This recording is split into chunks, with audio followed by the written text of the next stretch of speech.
Les amis, le monde du football est en deuil. Vous l'avez très certainement appris. Disparition dans la nuit du joueur de Liverpool, l'international portugais Diogo Jota, disparu dans un tragique accident de la voie publique avec son frère, également disparu.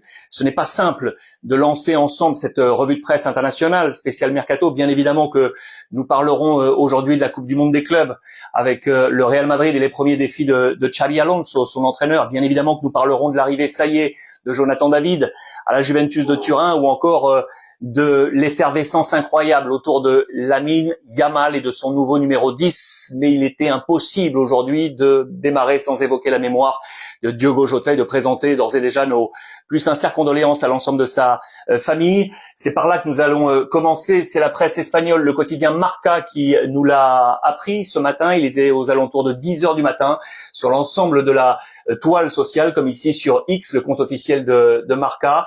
Le quotidien nous apprenait donc la disparition de Diogo Jota avec son frère, indiquant que l'accident a eu lieu, vous le voyez, à la frontière avec le Portugal, ici, côté espagnol, sur cette autoroute, au petit matin. Accident donc de la voie publique. Liverpool a confirmé donc l'information avec un communiqué officiel également sur X, tombé à 11h23. L'international portugais donc disparu. Il venait de se marier il y a quelques jours, papa de 3 petits-enfants. C'est tout le monde du football qui s'est manifesté. On pense notamment au message posté par Cristiano Ronaldo, son capitaine de sélection nationale. C'est une très très bien triste nouvelle avec donc la disparition de Diogo Jota. Vous pouvez l'imaginer, la transition n'est pas simple, mais la vie continue, la mort fait partie de la vie.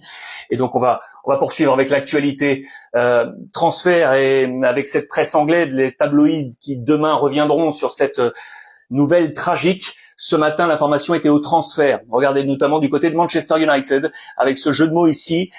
Normalement, le Old Trafford, du nom du stade de Manchester United, transformé en Old, avec ses 2 L pour Ollie Watkins, le joueur et l'attaquant d'Aston Villa, qui serait l'une des nouvelles priorités du coach Amorim de Manchester United, qui avait fixé, vous le savez, des volontés vers Gyökeres du Sporting Portugal, dont on parlera dans un instant, et de la relation avec Arsenal. Mais vraisemblablement, d'autres options se présentent aujourd'hui pour Manchester United.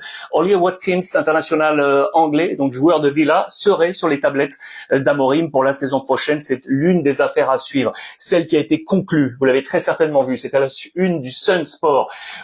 Nouveau joueur de Chelsea, c'est ici, c'est João Pedro, les amis. Brésilien, arrivé en provenance de Brighton. Voici les pages intérieures pour nous montrer que Chelsea adore le Brésil et que le Brésil adore Chelsea. Vous le voyez, il est là, ça y est, avec le maillot des Blues.